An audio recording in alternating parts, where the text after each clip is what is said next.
শুভেচ্ছা। দেশের সংবাদে স্বাগত জানাচ্ছি সুমাইয়া সাজ্জাদ। শুরুতেই সংবাদ শিরোনাম।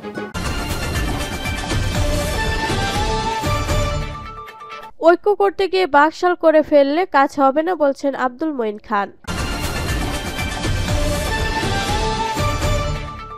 এরপর জানিয়ে দেব প্রকৃত তথ্য জানতে হবে যাতে তাৎক্ষণিক সমাধান করা যায় বলছেন প্রধান উপদেষ্টা ডক্টর মোহাম্মদ ইউনূস। আরো জানিয়ে দেব শেখ হাসিনাকে ফেরাতে পররাষ্ট্র মন্ত্রণালয়ের ভূমিকার সময় আসেনি জানিয়েছেন মুখপাত্র রফিকুল আলম। এদিকে ভারত বাংলাদেশের মানুষের ওপর যুদ্ধ চাপিয়ে দেওয়ার ষড়যন্ত্র করছে এবং সর্বশেষ জানিয়ে দেব পুলিশ প্রশাসন সংস্কার বিষয়ক প্রস্তাবনা জমা দিল বিএনপি। শিরোনাম শুনলেন, এখন বিস্তারিত। তবে তার আগে ভিডিওটিতে একটি লাইক কমেন্ট শেয়ার করে সবাইকে দেখার সুযোগ করে দিতে বিশেষ অনুরোধ রইল।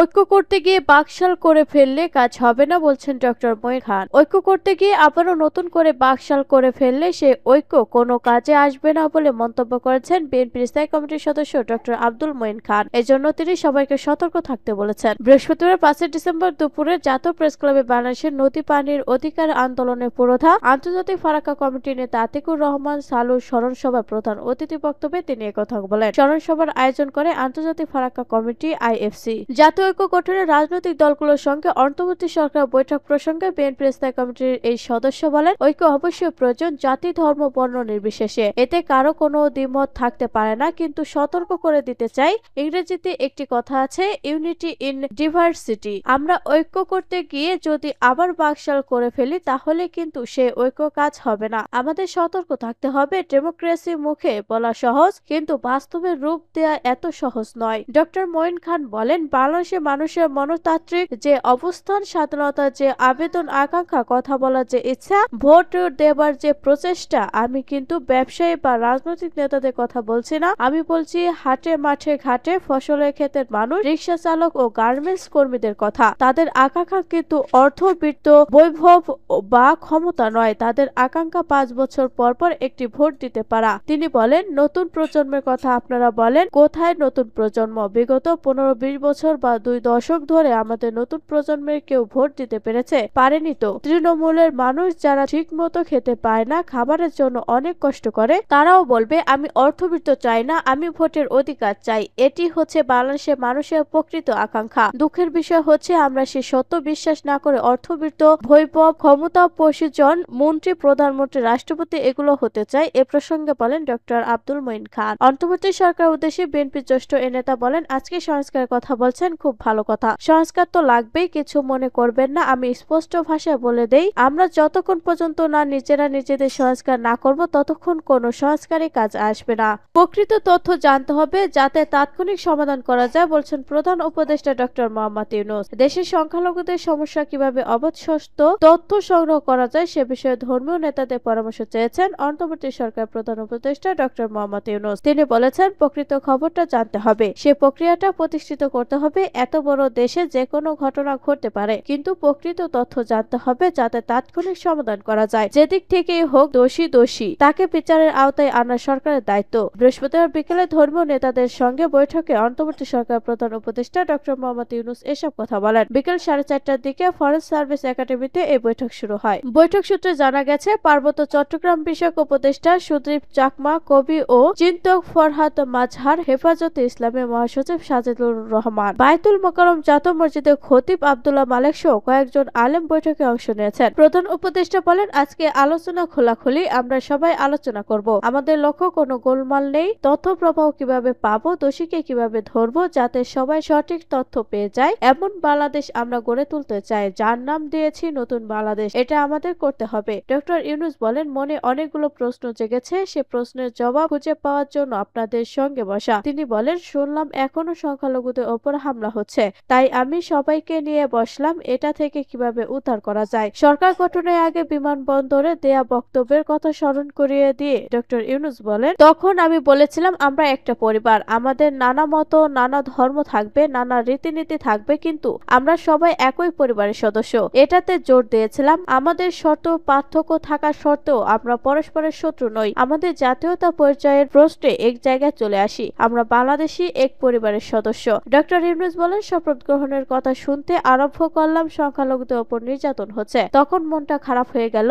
এর পরপরই আমি ঢাকেশ্বরী মন্দিরে গেলাম, সেখানেও বললাম আমরা একই পরিবারের সদস্য। সব দাবি দেওয়া বাদ দিলেও একটা দাবি পরিষ্কার, আমাদের সকলের সমান অধিকার, বলার অধিকার, ধর্মের অধিকার, কাজকর্মের অধিকার, সেটা এসেছে সংবিধান থেকে। নাগরিক হিসেবে প্রাপ্য, রাষ্ট্রের দায়িত্ব সেটা নিশ্চিত করা। বিদেশি কিছু প্রচার মাধ্যমে বাংলাদেশের সাম্প্রদায়িক হামলা হচ্ছে। এই প্রসঙ্গে প্রধান উপদেষ্টা বলেন, এখন আবার নতুন কথা, হামলা হচ্ছে, অত্যাচার শুরু হচ্ছে। আমি খোঁজ নিচ্ছি কি হচ্ছে, সব দিকে দেখলাম, এটা হামলা অত্যাচার হচ্ছে না। তিনি বলেন, ভেতরে গিয়ে দেখতে হবে সততা কোথায়, সঠিক ও প্রকৃত তথ্য কিভাবে পাওয়া যাবে তার উপর জোর দিয়ে ডক্টর ইউনূস বলেন, সঠিক তথ্য কিভাবে পাবো সেটা আমাদের জানার। প্রকৃত তথ্য অনেক সময় সরকারি তথ্যের ওপর ভরসা করে লাভ নেই। কর্তা যা চায় সেভাবে বলে, আসলটা মন খুলে বলতে চায় না। আমরা আসল খবরটা জানতে চাই, সে প্রক্রিয়াকে প্রতিষ্ঠিত করতে চাই। এত বড় দেশে যে কোনো ঘটনা ঘটতে পারে, কিন্তু প্রকৃত তথ্য জানতে চাই, তাৎক্ষণিক খবর পেলে যাতে সমাধান করা যায়। যেদিক থেকে দোষী তাকে বিচারের আওতায় আনা সরকারের দায়িত্ব।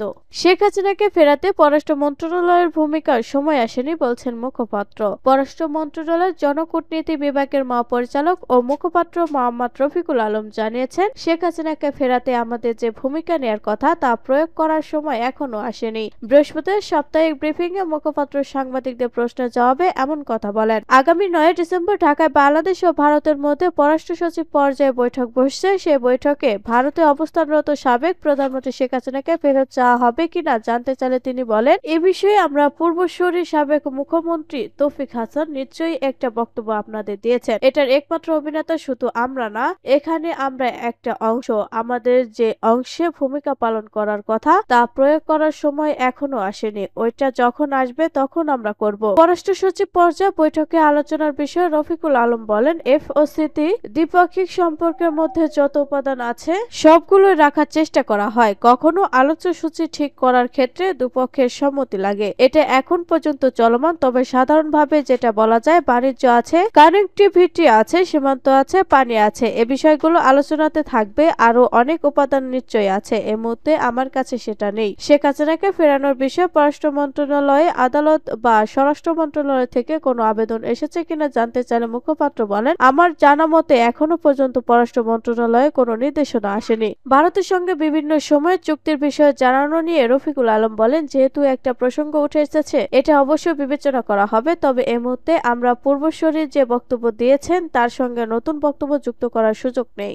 ভারত বাংলাদেশের মানুষের ওপর যুদ্ধ চাপিয়ে দেওয়ার ষড়যন্ত্র করছে। ইসলামী আন্দোলন বাংলাদেশের সিনিয়র নায়েবে আমির মুফতি সৈয়দ মোহাম্মদ ফয়জুল করিম শায়েখের চরমোনাই বলেছেন, ভারত বাংলাদেশের মানুষের ওপর যুদ্ধ চাপিয়ে দেওয়ার ষড়যন্ত্র করছে। ব্রিটিশ ও পাকিস্তানিরা ষড়যন্ত্র করে টিকতে পারেনি, ভারত ও কোনো ষড়যন্ত্র করে টিকতে পারবে না। বাংলাদেশকে নিয়ে ভারতের বক্তব্য আন্তর্জাতিক আইনের পরিপন্থী। তিনি বলেন, বাংলাদেশের মানুষ ব্রিটিশকে ভয় পায়নি, পশ্চিম পাকিস্তানের কামান ও ট্যাঙ্ক ভয় পায়নি, আর বাংলাদেশের মানুষ ভারতকে ভয় পাওয়ার প্রশ্নই আসে না। মুফতি সৈয়দ মোহাম্মদ ফয়জুল করিম বলেন, শ্রমের বিনিময়ে ন্যায্য মজুরি পাওয়ার জন্য শ্রমিকরা আন্দোলনে নামতে বাধ্য হয়েছে। বৈদেশিক মুদ্রা অর্জনে গার্মেন্টস শ্রমিকদের ভূমিকা অত্যন্ত গুরুত্বপূর্ণ। দেশে গার্মেন্টস সেক্টর অর্থনীতির ভারসাম্য রক্ষা করা যাচ্ছে। তিনি বলেন, দেশে গার্মেন্টস সেক্টর ধ্বংস করতে দেশি বিদেশি ষড়যন্ত্র অব্যাহত আছে। এক শ্রেণীর অসাধু লোকেরা টুনখো অজুহাতে বিভিন্ন আন্দোলন করে দেশের অর্থনীতিকে পঙ্গু করার চক্রান্ত করছে। শায়েখ চরমোনাই বলেন, সিন্ডিকেটের মাধ্যমে দেশকে ধ্বংস করার চক্রান্তের অংশ হিসেবে শ্রমিকদের ন্যায্য অধিকার থেকে বঞ্চিত করা হচ্ছে, তাদের মজুরি ঠিকমতো দেয়া হচ্ছে না। তিনি বলেন, গার্মেন্টস সেক্টর পরিচালনায় বর্তমান আইন শ্রমিকদের জন্য কল্যাণকর নয়, যার কারণে শ্রমিকদের অবৈধভাবে অপসারণ করা হয়। কোনো গার্মেন্টস শ্রমিকরা জানেই না কখন তাদের বিদায় নিতে হবে। এই কারণে অনেক শ্রমিক সন্তুষ্টির সঙ্গে কাজে মনোনিবেশ করে না, ফলে কাঙ্ক্ষিত উৎপাদন ব্যাহত হচ্ছে। তিনি আরো বলেন, শ্রমিকদের মধ্যে বৈষম্য সৃষ্টি না করে জুলুম বন্ধ করে স্বতন্ত্র অধিকার দেয়া হলে উৎপাদন বৃদ্ধি পেয়ে শ্রমিক, মালিক ও দেশ লাভবান হতো। শ্রমিক ও মালিকদের মধ্যে পরিকল্পিতভাবে বৈষম্য সৃষ্টি করা হয়েছে। শ্রমিকদের জন্য প্রয়োজনীয় মানসম্পন্ন আবাসন ও পরিবহন ব্যবস্থার অভাব রয়েছে। বিশেষ করে করে কলকারখানার নারী শ্রমিকদের জন্য নিরাপদ আশ্রয়ের ব্যবস্থা থাকা দরকার। তিনি মালিক শ্রমিকদের প্রতি দ্রুত কমিয়ে আনার উপর গুরুত্বারোপ দিয়েছেন। অন্তর্বর্তী সরকার পক্ষ থেকে গার্মেন্টস সেক্টরের জন্য বিশেষ পদক্ষেপ নিতে হবে। শ্রমিকরা কোন অবস্থাতে যাতে অধিকার বঞ্চিত না হয় সে ব্যবস্থা করতে হবে। অসুস্থ শ্রমিক বা দুর্ঘটনায় ক্ষতিগ্রস্তদের প্রয়োজনীয় সহযোগিতার অঙ্গীকার থাকতে হবে। পুলিশ প্রশাসন সংস্কার বিষয়ক প্রস্তাবনা জমা দিল বিএনপি। পুলিশ প্রশাসন সংস্কার বিষয়ক প্রস্তাবনা জমা দিয়েছে বিএনপি। বৃহস্পতিবার 5 ডিসেম্বর দুপুর 2টার দিকে রাজধানীর সেগুনবাগিচায় আন্তর্জাতিক মাতৃভাষা ইনস্টিটিউট ভবনে পুলিশ প্রশাসন সংস্কার কমিশন প্রধান সফর রাজ হোসেনের কাছে প্রস্তাবনা জমা দেওয়া হয়। বিএনপির চেয়ারপারসন উপদেষ্টা কাউন্সিল সদস্য সাবেক সচিব SM জহিরুল ইসলাম দলের পক্ষ থেকে এই প্রস্তাবনা জমা দেন। বিএনপির মিডিয়া সেলের সদস্য সাইরুল কবির খান এ তথ্য জানান। জানা গেছে বিএনপির পক্ষ থেকে পুলিশ প্রশাসন সংস্কারের জন্য যে কমিটি গঠন করা হয়েছিল তার প্রধান ছিলেন বিএনপির স্থায়ী কমিটির সদস্য হাফিজ উদ্দিন আহমেদ।